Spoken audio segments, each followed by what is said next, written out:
Hello again, and welcome to Broadcasting Scotland. It's Sunday the 17th of September. I'm Andrew Wilson, and this is the Full Scottish.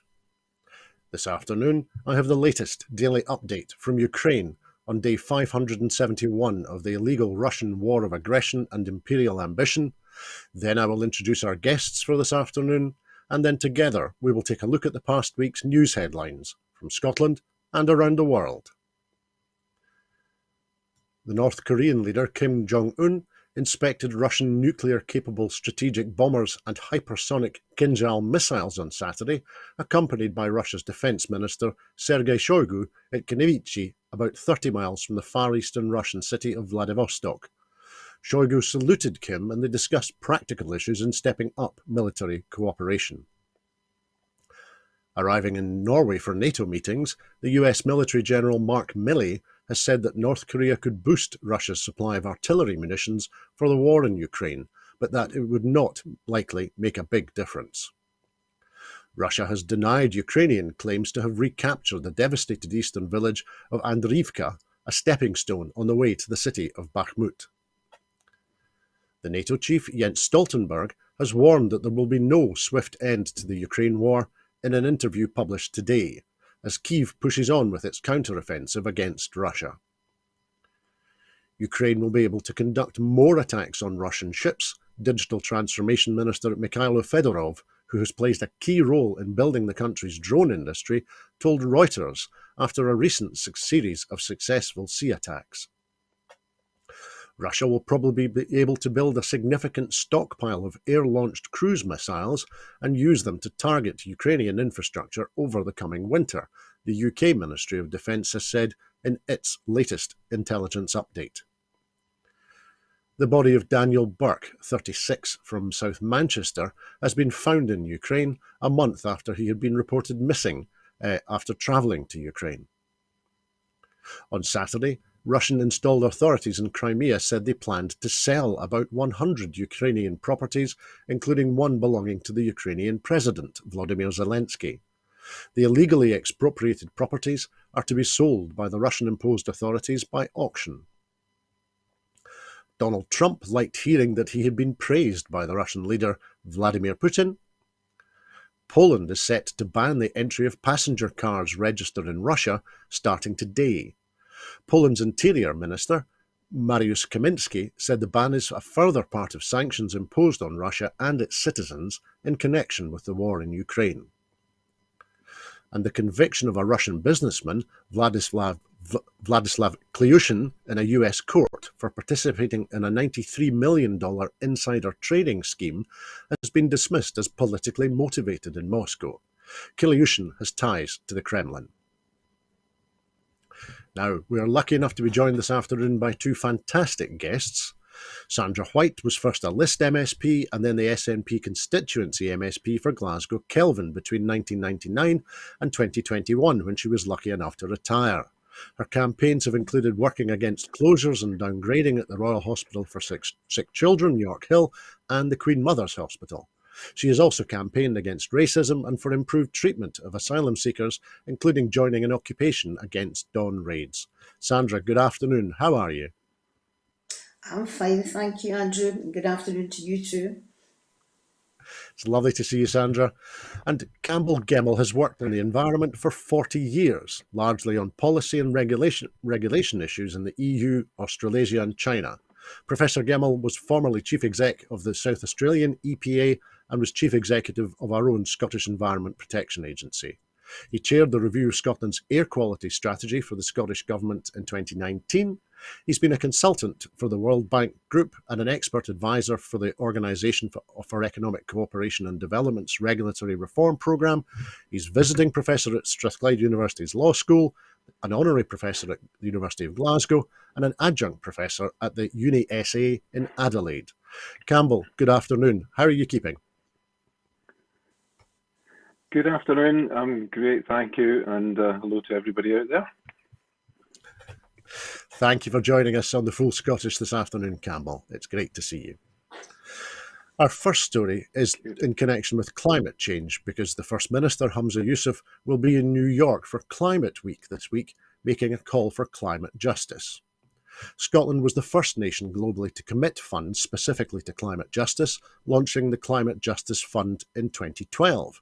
And the country is committed to ensuring that this fund not only supports communities in partner developing countries to become more resilient to climate change, but does so in a way that acknowledges and tackles embedded inequalities. Climate justice is a people-centred, human rights-based approach that aims to share the benefits of equitable global development and ensure that the impacts of climate change do not disproportionately impact those who have done the least to contribute to it. Those who are being affected the worst and first by climate change have often done little or nothing to cause the problem. Moreover, the voices of those communities, including in the global south, are too infrequently heard. So, Campbell, coming first of all to you, as this is an environment and climate change story, in 2023 and beyond, in future years, does the Scottish Government's approach to climate justice, which I've very briefly outlined there, does that approach have much prospect of success? The answer, I suppose, is a kind of yes and no mixture. As you said, the Scottish Government has taken a leading role, and both as a small country and as a global partner, a lot of policy development that has been undertaken in Scotland has been first class, and there's been really good collaboration with global partners and with similarly sized regions, including where I also worked in South Australia. There was really good collaboration between previous First Minister and the Premier in the state there. The initiatives that have been undertaken, targets have been set, and targets, like elsewhere, haven't frankly really been met.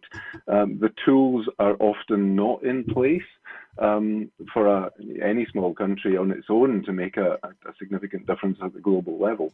But there has been really dramatic achievement, and the levels of carbon dioxide emissions in Scotland have fallen very dramatically. Closure of large old fossil fuel plants, etc., have really helped. And now we're in a phase where we're working down towards smaller sources of pollution, both carbon dioxide, but also other global gases that have the potential to create warming. So methane, for example, and a whole host of other gases. So we have made very good progress. And in fact, the targets that were set were very ambitious. So it's maybe not surprising that they were stretch targets and haven't quite been met. But there is a long way to go. And it's for all governments, it's for all global players to try and make contributions here. And the COP process, I don't know if we want to talk about that in any particular detail, but since Rio in the 90 to 92 period, there have been a series of these councils or congresses of the parties, and these meetings have sometimes been really successful, like Paris, and some have been really unsuccessful. We stagger forward, actually not necessarily making an awful lot of progress. Some very good words and some very good commitments, but then they don't tend to come to pass. I think, just to round off, at the Scottish level, one of the encouraging things is that there is the beginning of a kind of coherence between commitments on environment, commitments on climate, and commitments that relate to human rights. And currently we have bills either in consultation or in development that are really making potentially very good progress there, to establish a human right to a healthy environment, to make really robust commitments to long-term climate change, but also to make the connection with people at a very practical level. So not just dealing with pollution, but dealing with behaviour and dealing with the rights that people have to enjoy a healthy and safe environment. But this is complicated. It is very, very difficult, and it's going to take us a long time.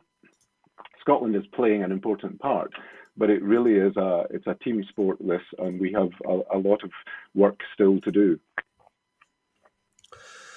Thanks, Campbell. Now you make a good point there. COP28 will take place in the United Arab Emirates in the first 2 weeks in December this year, following on from COP27 in Egypt and COP26 in Glasgow. Do you think that, in light of those annual coming togethers of the planet promoted by the United Nations, do you think are we globally at the moment are we all doing enough to to approach the net zero commitments that were made in Glasgow, and to deliver on the commitment and to deliver more widely on the changes that are necessary to address climate change? Sadly, absolutely not. Most of the big polluting nations are continuing to pollute, and after the sort of hiatus and some interesting falls during the COVID period, when people were not traveling, when industry and other activities were being wound down, etc., we did actually gain some ground, but we've actually bounced back quite significantly, and so we're still on a really worrying upward trend. We have not yet actually stopped the increase, never mind actually turned it back down to where it needs to be. So we're very far off the path. China and India now are the most populous nations on earth, and they are continuing to go through rapid industrialization, although it's slowing down in China. But they've built a lot of new fossil fuel power plants. People have aspirations, they want wealth, and that's happening at a global level. So the commitments are a bit watery sometimes, and then actually their implementation is pretty awful, and that includes the US and the EU, although the EU has done slightly better than most other big parts of the planet. What we do about that? Well, I mean, the COP process, frankly, is for me now, just a personal view, it's really worrying. It has become highly politicized, and it's become highly lobbyist based, and I think the upcoming COP is a terrible indictment of the nature of the process, because it's dominated by oil-hungry states and major polluting nations, even if they're very small. And I mean, we saw in Copenhagen at that COP, after we saw a lot of success in Paris, but Copenhagen was a kind of lobbyist mess. And there was also a lot of lobbying going on in the Glasgow context. So even when the commitments are made, you find that there are really strong vested interests who want to continue with high carbon activities. So we really need to clear up, simplify, and de-lobby the process to see science as a more dominant part of that. We are very fortunate that, for example, Professor Jim Skee, a Scot, has just taken over as the chair of the IPCC, and so I am absolutely certain that the IPCC process will involve really good, globally peer-established, peer-reviewed science, and that Jim and his team will take that really seriously. We also have a very good UK committee that is trying really hard to get the science into policy. But at the end of the day, it's the policymakers and it's the legislators and it's the polluters that we have to be concerned about. We need laws that stick, targets that are met, a trajectory forward that is actually followed. And at this point, as I say, repeating myself, we're well off the path. And Cristiana Figueres, who has been the UN sort of coordinator for key aspects of this for some time, and she comes from Costa Rica, so she's got a very clear environmental and climate sort of view. She's an optimist, and she thinks that ultimately we will come together, the science will work, and initiatives will occur, and we'll make progress. I'm afraid I'm a pessimist. I'm a pessimist who loves to be proved wrong, but I'm still a pessimist. We are making a real hash of this, to use the vernacular, and I really worry that it's not imaginable at this point how we are going to get back onto the path, because high carbon vested interests, the oil and gas industry and various others, don't want to let go. They're addicted to this particular carbon drug. And there's money to be made. And whilst that is the case in the short term, achieving these difficult long-term collaborative outcomes is a seriously tough ask. Thanks, Campbell. A sobering assessment there from you. Thank you. Sandra, I wanted to talk to you about the politics a little bit. The Climate Justice Fund programme I was talking about is closely aligned with the Scottish Government's International Development Fund work. They have a similar focus on international development partner countries and are similarly subject to the Scottish Government's International Development Principles, which were co-developed with partner countries and civil society in Scotland during the review of the Scottish Government's approach to international development commitment and solidarity and that was post-COVID-19. So, Sandra, I'm struck by the contrast with the approach from Westminster, which has been to cut budgets for international development and then to divert the remaining budgets into funding accommodation in the UK for refugees and asylum seekers who have managed to arrive here. So do you think, does that Westminster approach and the contrast with the approach that the Scottish Government says it's taking, does that tell us anything about Westminster's principles and priorities? I think it tells us a lot about them. Basically, I think the Scottish Government, you started off by saying about zero net, and basically, what we can do about that. And I agree entirely with what Campbell had said. We can do a lot, and I think we have done. I mean, you mentioned about international aid and the fact it's climate justice. I think it fits in very well with the Scottish Government's well-being proposals as well. That seems to rhyme very, very well with us. But whilst we're trying, and I'm pleased that Hamza is going to New York, I think he's on his way just now actually, basically we as a country, a developed country, and we should be persuading the developing countries. We shouldn't be dictating to them, because after all, we're the ones, and as you mentioned about the UK government, Westminster, we're the ones who have been polluting these countries for many, many years. Basically, we still send our rubbish over to these countries. Why aren't we doing something along the lines of that, as well as giving monies for international aid, as the Scottish Government is doing? Another issue which I think is really important if we wish to move on to zero net in Scotland itself is basically you can't do all you want to do with your hands tied behind your back. And a number of these powers which we could use, not just for Scotland, but for the good internationally as well, is held by Westminster. Particularly when you look at the energy pricing, the grid, that type of thing as well. It would be a start if we had control over that, and it would give us an overview of what we can do here at home, but also internationally too.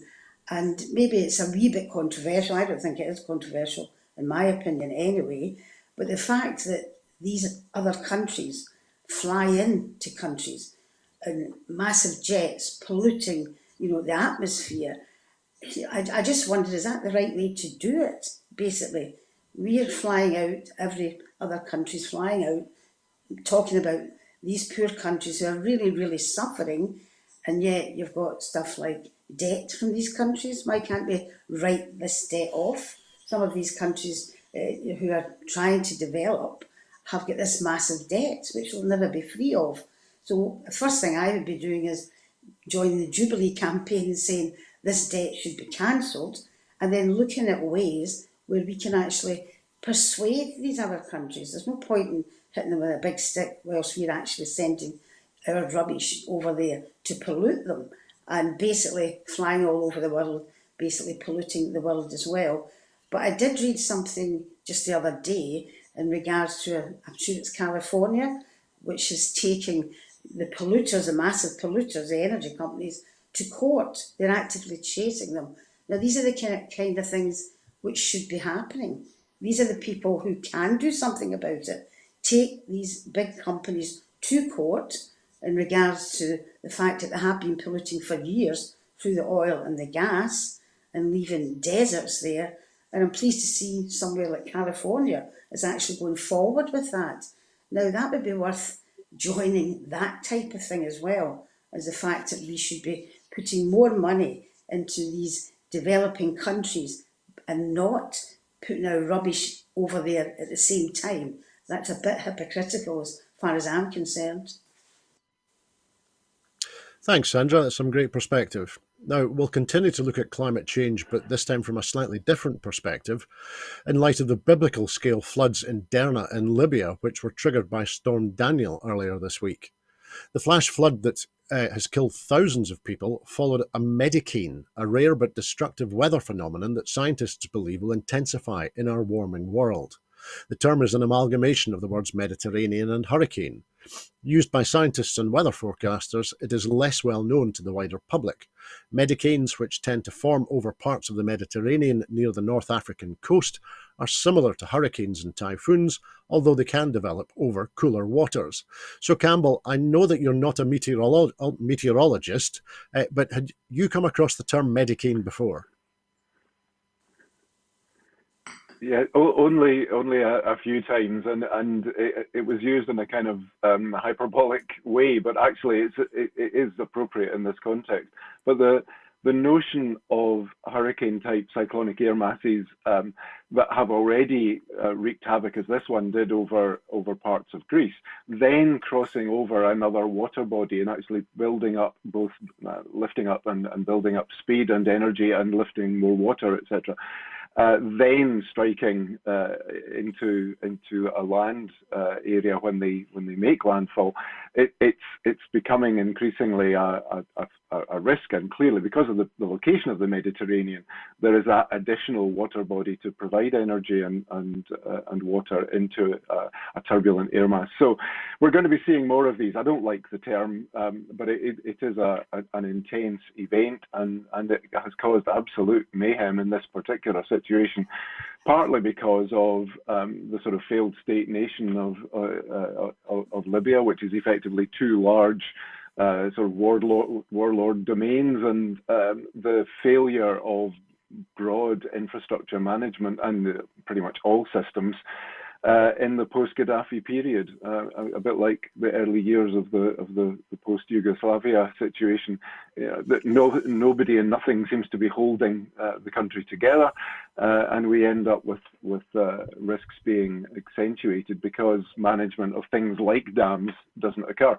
And then when these dams are overbreached by a major storm event like this, the impacts are really devastating and terrible. And without a warning system and without maintenance and management and clearing riverbeds, wadi structures, etc., without all of that being under somebody's supervision, the risks are just they're going to crystallize. They're going to happen. Things are going to be a massive problem. And I'm afraid this is just a terrifying example of what we're going to be seeing more of, I fear, not just in the Mediterranean zone, but globally. And in fact, at the moment, if you look at social media regularly, you see terrifying flood images of cars and people being washed away in all manner of parts of the planet. This is climate change for real.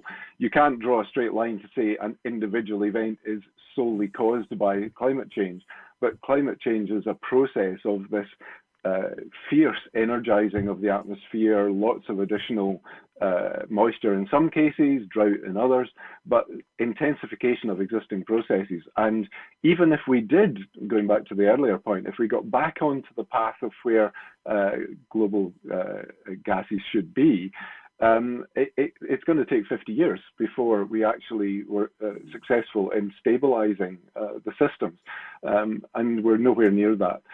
We're even seeing it in the Antarctic, that temperatures 40 degrees warmer than they should be, sea ice at the lowest levels ever recorded.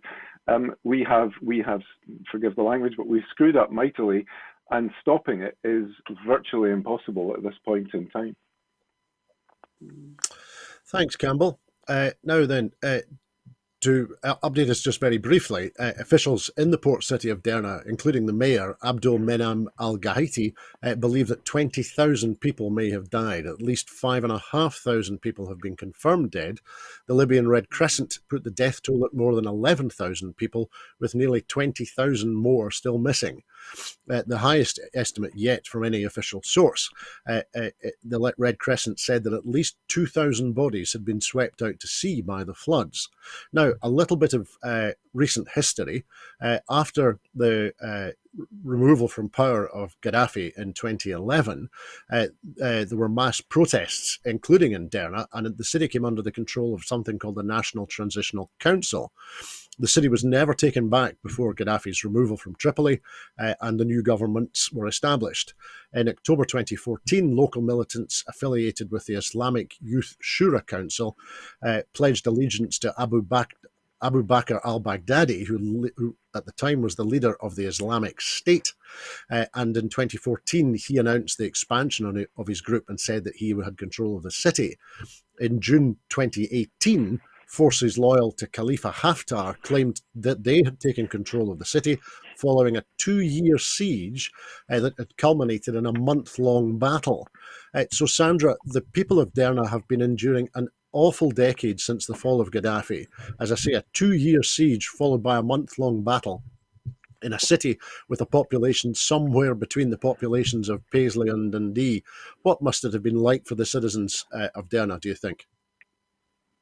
It must be horrific. And just hearing how many people have died and how many people are missing, your thoughts have to go out to the people of Derna and Libya on a whole also. We must remember, whatever you think of Gaddafi, Libya was a very up-and-coming, or it was, an up-and-coming country, and it had lots of infrastructure there. And since the war, as you explained, Andrew, as well, we have these two factions, differing governments, vying with each other.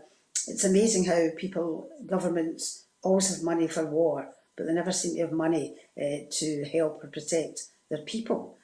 And apart from the climate change, which Campbell has explained very, very well, you have that double tsunami along with this war, and money being diverted away from infrastructure, from checking these dams.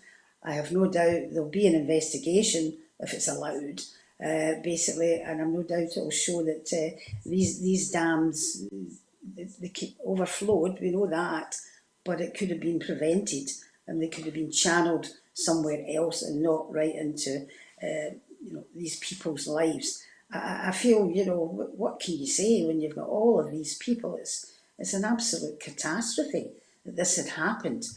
And yet we still have these two differing governments fighting. I'm not going to go into my opinion of the causes of it or whatever. I've got my own opinion on that. Some people might agree and some people might not agree. But basically, we need to get international aid there completely just now. And the practicalities of the situation, how do you, even people who have been at catastrophes before are saying that this is entirely different to rescue because there's no infrastructure there. They've just completely collapsed. Trying to dig people out, it's even more difficult to do that. So I think we need to show the people of Derna and of Libya that we support them and basically get as much international help and aid out there as soon as possible. Imagine having, whole families are wiped out. Nobody knows even if you can find people or to bury them, basically. It's an absolute catastrophe. And, climate change, yes, caused some of that. But then you've also got the infrastructure, which wasn't looked after properly, simply because you've got a war with two factions fighting. I just wish they would think of the people instead of the warmongers. Thanks, Sandra. Now, we'll come back to the UK now, because the failure of both the Tories and Labour to rule out ending the pensions triple lock perhaps suggests that they think that pensioners are maybe to blame for the cost of living crisis, and not austerity or Brexit or a few decades of mindless neoliberal economic mismanagement. The triple lock is a political commitment that dates back to the coalition agreement in 2010, when the Tories and the Lib Dems came together in government. On page 26 of that agreement, they said, "We will restore the earnings link," which had been removed by Mrs Thatcher, "for the basic state pension from April 2011, with a triple guarantee that pensions are raised by the higher of earnings, prices, or 2.5%. Combating pensioner poverty and acknowledging older folks have fewer ways to increase their income was the justification. And also, of course, there's the question of the power of the grey vote. Older folk are more likely to vote than young people, so if you're a politician, you mess with pensioners at your peril.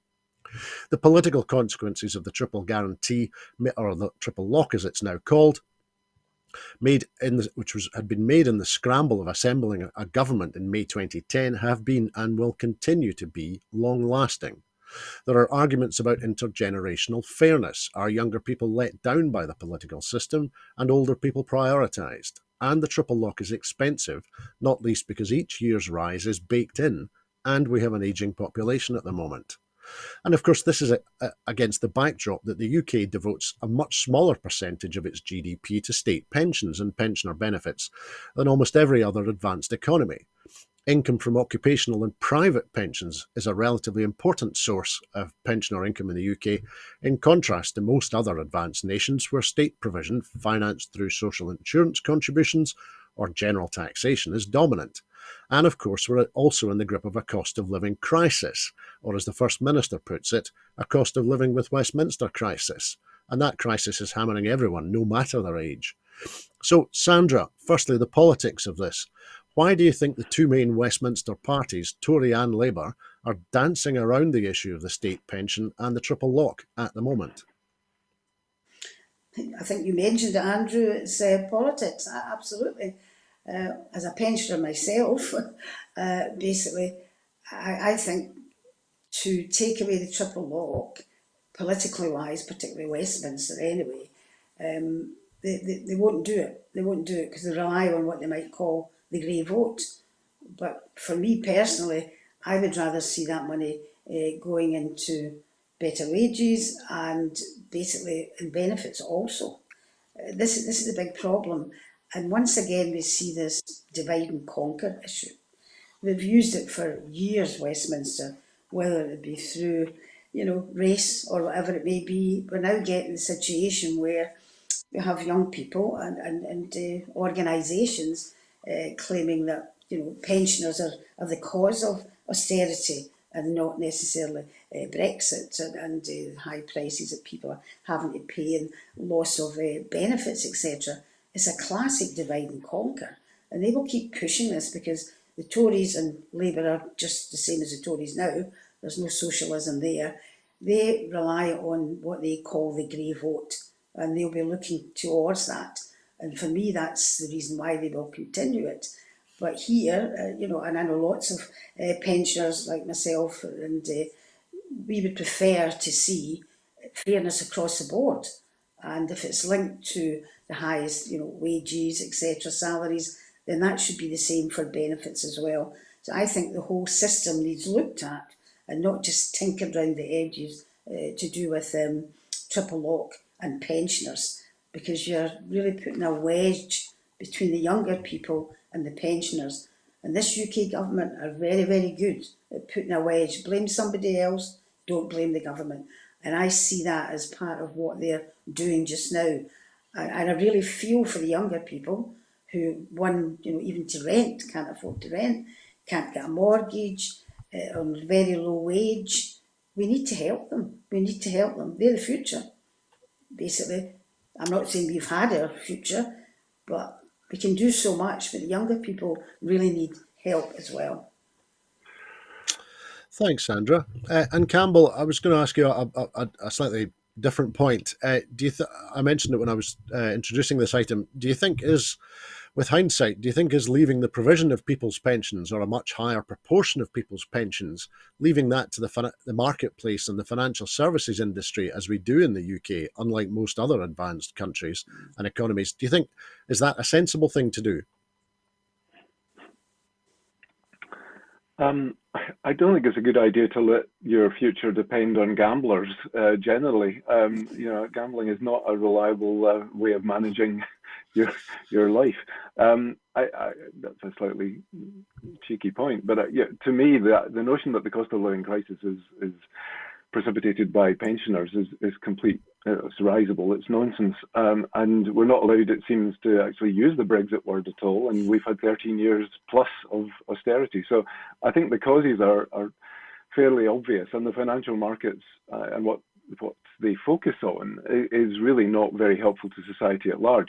We've also just had the latest Scottish census, so we've seen the fact that the population has grown, and instead of being the traditional sort of pyramid or triangle, it's almost like a figure of eight. We've got the bulge of the baby boomers moving through, etc., and we've got this growing pensioner grouping in the society, as well as a wee boost thanks to immigration at the lower end of the shape of demography. So, I mean, taking Sandra's point, in a sense, everybody deserves a good future, whatever age they are. And that's the human rights sort of perspective here. So we need a sensible overall economic policy to fit with social policy. And that doesn't seem to fit with Tory ideology or increasingly Labour ideology, which seem to be motivated by greed, by gambling. We need not to be thinking about this endless, bizarre concept of growth, but actually about distribution, like food globally, like energy globally. We've got more than enough. It's just that the top 1% has the best part of half of the total, and the rest of the population has to eke out what remains. If we had better means of distribution overall and sharing the wealth that we have in society, we would all be a great deal better off, because at the end of the day, how many billions do you need? So yeah, relying on the financial markets and their crazy behaviours from time to time, and let's remember the Truss period when bad politics and bad finances went together for not much more than 40 days. We've got to have a much more mature model, and that also relates to what we were talking about in terms of climate change. The sort of model that's based on crazy growth, on high carbon production, and on assets being owned by a tiny group of people. This is just not a sustainable way of living in the longer term. So we won't address the cost of living crisis until we have sensible distributive policies and economics. It's got nothing to do, in my view, with whether or not pensioners deserve a decent pension. And as the lowest pensioners in the European context, in terms of what is provided, we again have got to get our act together. We're in a very bad position, which it seems like the Tories might be wanting to make worse. And similarly, that appears to be Labour policy too. Thanks, Campbell. Can I just come in here just a minute as well? If you're quick, Sandra. I absolutely agree with everything Campbell said. And we've got to remember there are pensioners who are in poverty, who are getting pension credit. And please don't forget about the WASPy women, who I was one of, and others who did not get their pension. And some of these women are absolutely living in abject poverty and having to sell their homes to survive because they didn't realise that they were having to work to their 66, etc., etc. And Campbell's absolutely right. We need to look at the whole thing. And the one thing is, we should be taxing these millionaires and billionaires, and that should be getting put into the pot to help everyone across the board. Sorry. Thanks, Sandra. No, not at all. And of course, to follow on Campbell's point, it was reported earlier in June that, according to Stop the Squeeze, the richest 50 families in the UK own more wealth than the bottom 50% of families in the UK. So the lack of distribution is something that Peter's absolutely right to talk about. But time is against us this afternoon, so we'll move on, because on Monday, Scotland's most senior law officer, the Lord Advocate, released a statement that would enable NHS Glasgow and Clyde to open a safer drug consumption facility, an SDCF, in Glasgow. Also known as overdose prevention rooms, SDCFs are spaces where people can take their own drugs under supervision.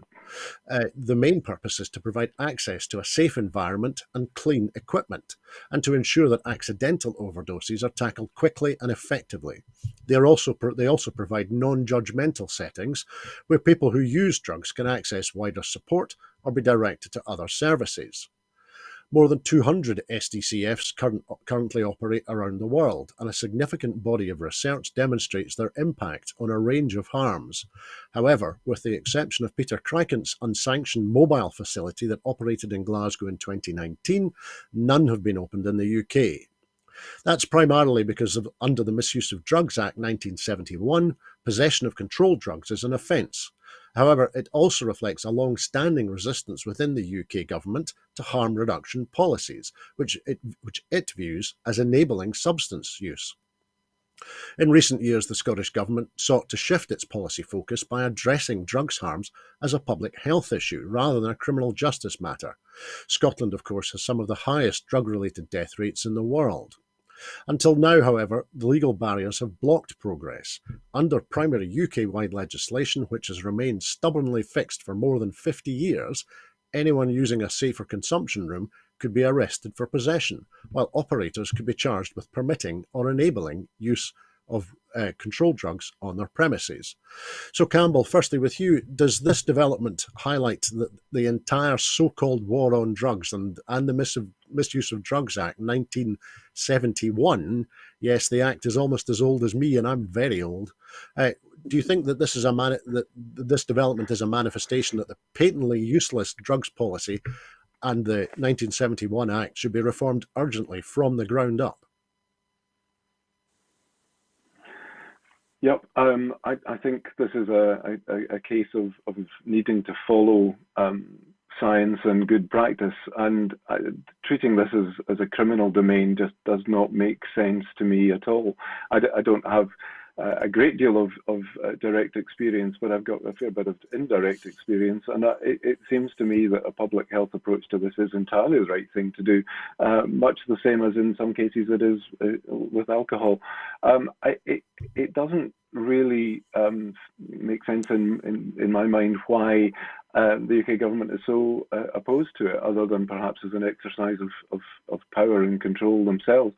But it seems to me the right thing to do, and it's good to see the Lord Advocate clearing the way for some progress here. But I think using medical science, using data actually to examine what is successful and what does help is really worthwhile. And I think partly because of our circumstances, when these direct comparisons are made with England or with other countries, they're not always terribly helpful, because Scotland has a unique set of economic and political circumstances as well as the social ones, and they need to be taken in the round. And so it should be seen as a multidimensional public policy area, and with a real focus on the health of the individuals rather than treating it as a bit of a political football. Thanks, Campbell. And Sandra, I was going to ask you about that political aspect. When the Lord Advocate made her announcement on Monday, Jackie Baillie said this is a welcome intervention from the Lord Advocate that will help lay the groundwork for the establishment of safe consumption rooms in Glasgow. She said Scotland's drug deaths crisis is a matter of national shame, and Scottish Labour believes that drug consumption rooms will help to tackle the number of facilities and keep people safe. So, in light of what Jackie Baillie was saying, Sandra, how long do you think it'll be before Keir Starmer reverses Scottish Labour's position on drug consumption rooms? I can't keep up with Jackie Baillie or so-called Scottish Labour, in inverted commas, or Keir Starmer, because they change their minds constantly all the time. Sheer hypocrisy, actually. Keir Starmer, he won't change his mind. He won't change his mind. Basically, Jackie Baillie was for it, as was the Labour Party here in Holyrood, and then they were against it, simply because it was an SNP policy, and now they're for it again, basically. But the truth of the matter is, it's been treated as a health issue, and that's fantastic. And the one thing I think is really important is that there is support there in these places where people can get help about their health, housing, mental health, etc., etc. To me, that's one of the most important things of the whole of this. Keir Starmer, I doubt very much if he will do a U-turn, because basically all Keir Starmer wants is the Tory votes down in Middle England, or for the votes that were supposedly red to turn blue or slightly red-blue in favour of Labour. That's all he's interested in. So he won't change his mind. And let's see if the Labour Party in Scotland flip-flop again. But we should basically, it's been passed, and we must make sure it goes ahead, regardless of the politics of the unionist parties. We have to this has to go ahead for the sake of the people out there who are suffering every day, not just them, but their families as well, who look after sometimes the children of these people, have guardianship of it. and health is a very important issue in this, with follow-ups to support and protect these people. It needs to go through. But Keir Starmer won't flip-flop on this one. He'll stick where he is. Thanks, Sandra. Now then, SNP members are set to vote on a policy that could see talks on leaving the UK start if the party wins a majority of seats at the next general election. A motion from First Minister Humza Yousaf and the SNP Westminster leader Stephen Flynn in support of that is to be debated at the party's conference next month. It makes clear that as the UK government has continued to unjustly block a democratic referendum and the next Westminster general election expected to take place sometime next year, could be a means to offer that opportunity. The SNP manifesto for that election should state on page 1, line 1, that a vote for the party is a vote for Scotland to become an independent country.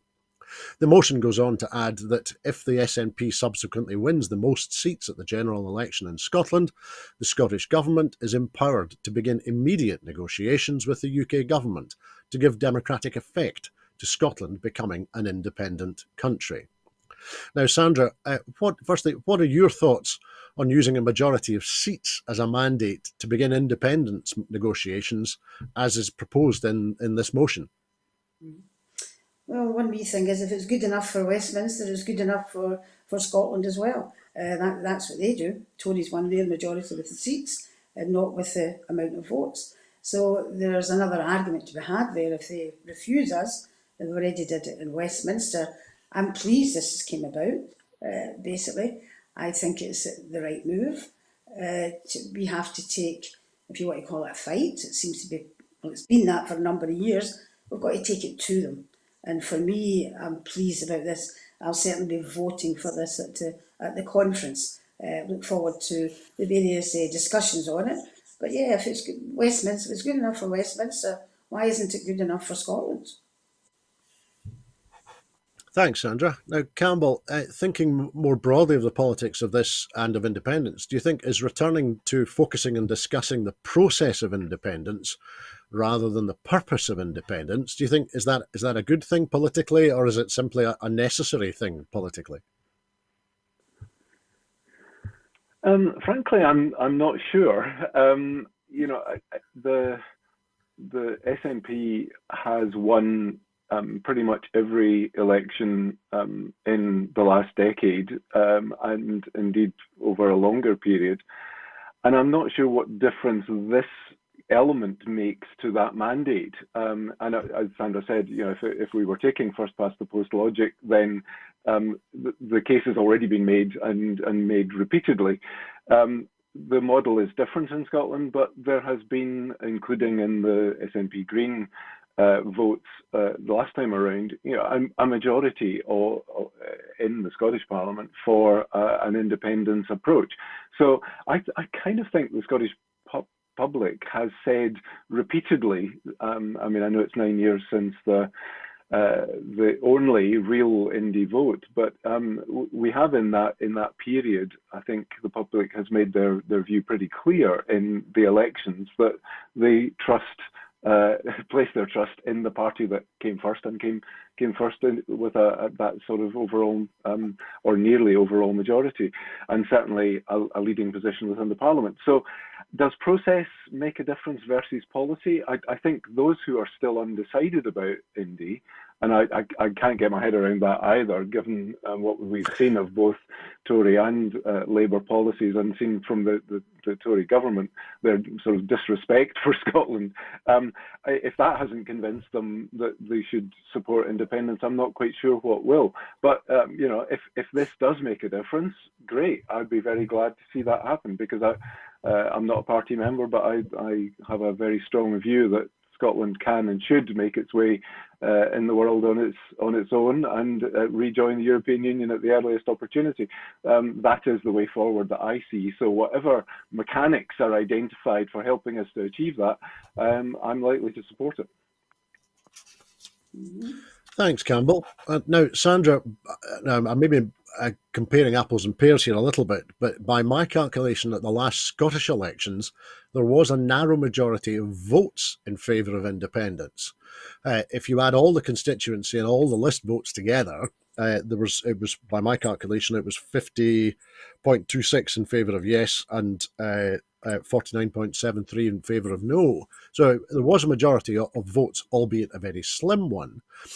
So do you think, should we be worried about the argument put forward by a number of SNP MPs, amongst others, that it should be the total number of votes cast that measures the mandate rather than the number of seats secured?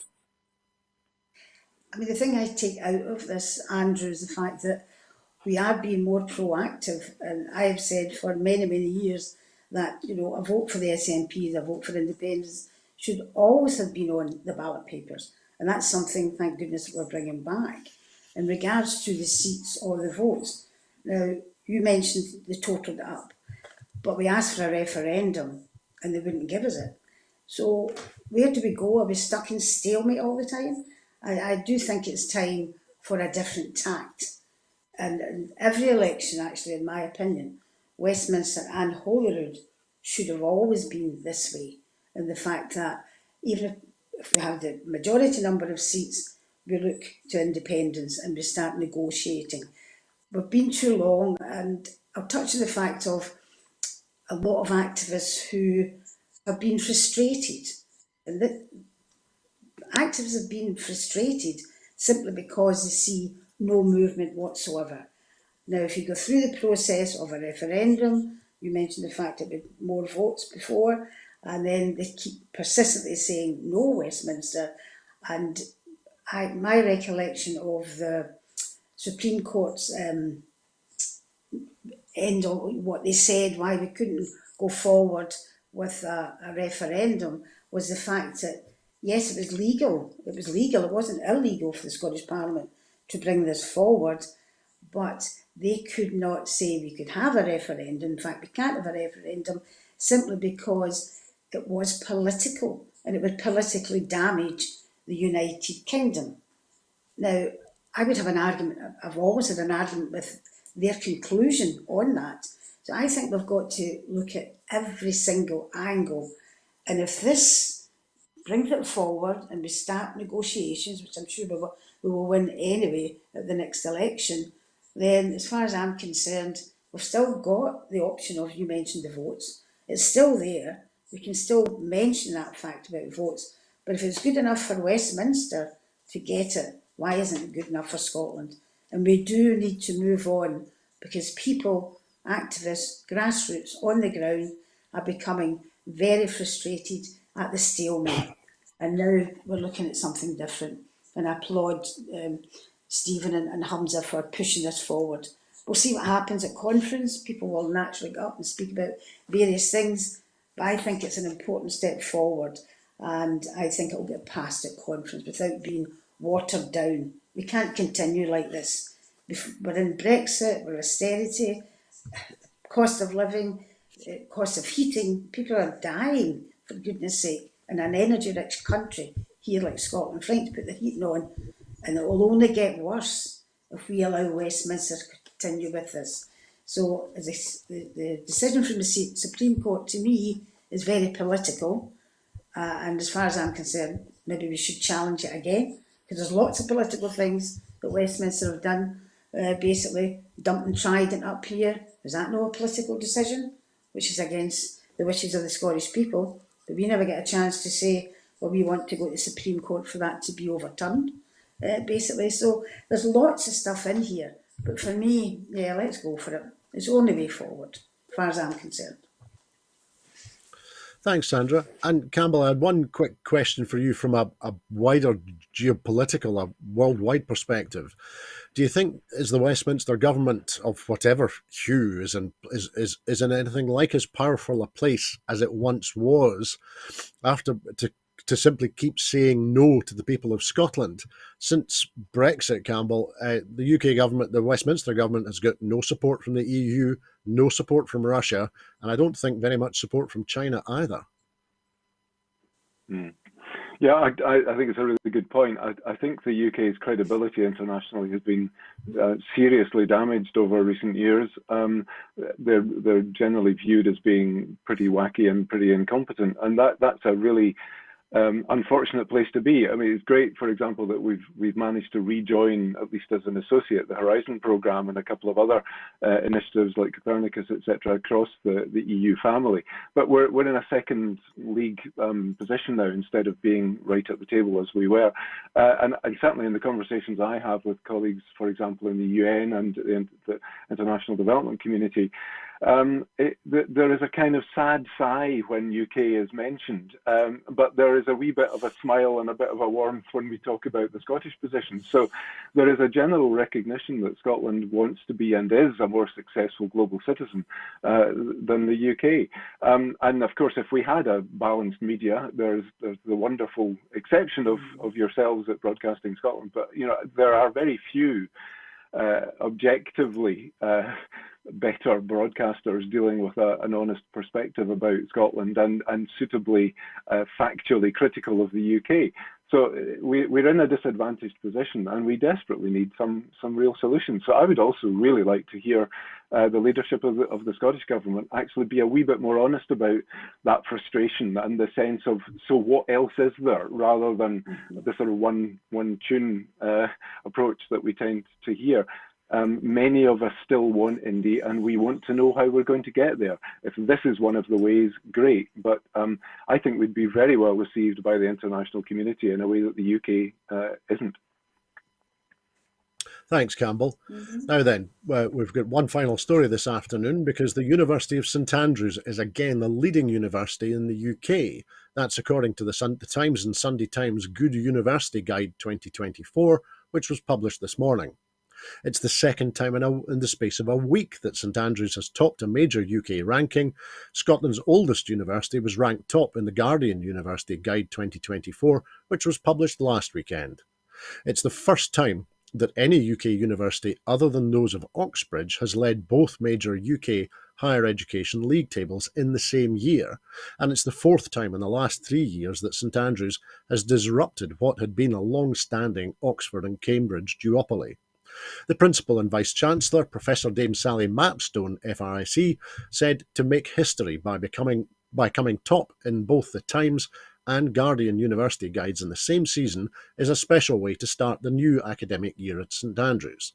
This achievement belongs completely to our fantastic staff and hard-working students. It reflects a deep institutional commitment to a critical balance of world-leading research and teaching, and the ways in which St Andrews students respond to that.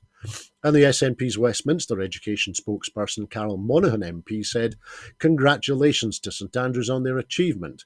We will all be celebrating this incredible ranking and the success of all your staff and students. This triumph has proven that Scotland, led by the SNP, has what it takes to be an independent nation, to be at the forefront of education, research and innovation."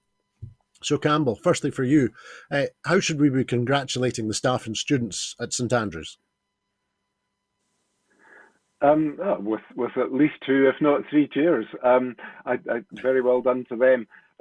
It's not a wholly cheap point to say other universities are available, and I have affiliations with 3 other Scottish universities which also did rather well in various rankings.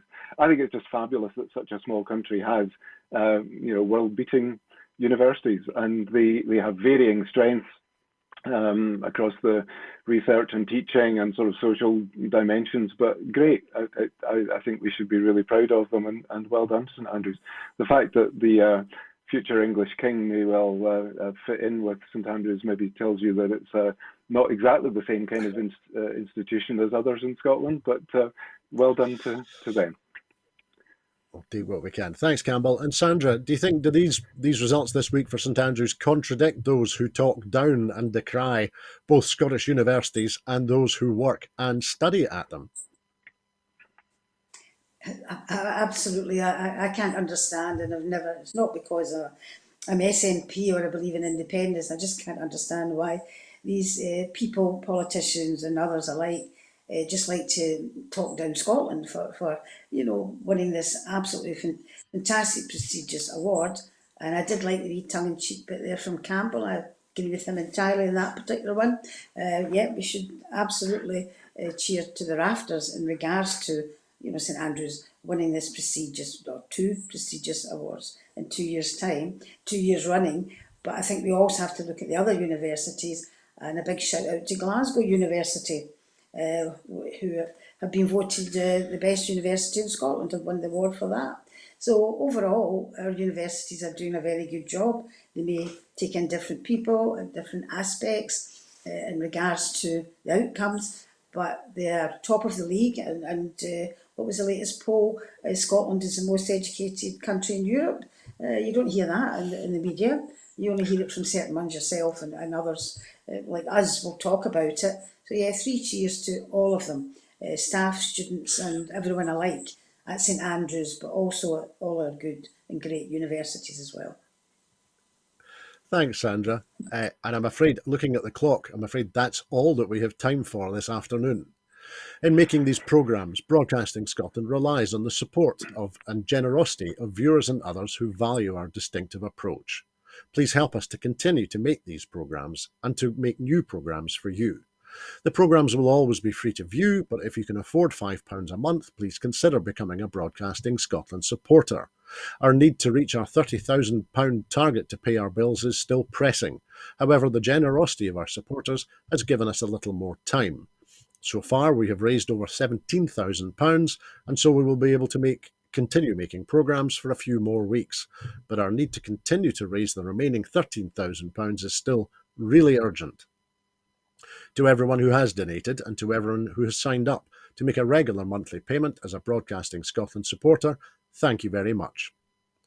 There are other ways in which you can contribute to our work. If you'd like to volunteer to work with Broadcasting Scotland, then please visit our website at www.broadcastingscotland.scot and send us a message there. You can find us on Twitter and Blue Sky at Broadcast Scot, and you can find us on Facebook by searching for Broadcasting Scotland. When you're watching us on YouTube, please like and subscribe to Broadcasting Scotland on that platform. We will be back tomorrow at 7 p.m. sharp for the next edition of Scotland at 7, so please come and join us then.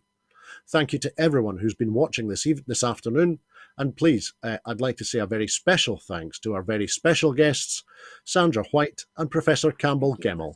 Thanks, guys. Thank you. Thanks to everybody who's been watching today. Please have a very peaceful weekend. Bye-bye.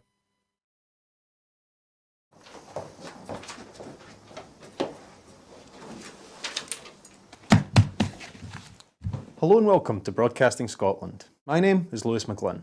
Hello and welcome to Broadcasting Scotland. My name is Saoirse Healy. Hello and welcome to Broadcasting Scotland. My name is Donald C. Stewart. Broadcasting Scotland is Scotland's independent broadcaster, providing factual news, reporting on the issues important to the people of Scotland. We are committed to public service broadcasting, and with your support, we will produce even more programmes. Provide opportunities for young people interested in media production and broadcasting, and challenge preconceptions of what Scottish media looks like, amplifying Scotland's voice and reflecting its communities. We can already deliver high-quality live news, and we will create the highest quality programmes for you to enjoy. But we can only do that with your support. So please subscribe to and share our channel or donate to Broadcasting Scotland via the link in the description. Thank you. Thank you. Thank you.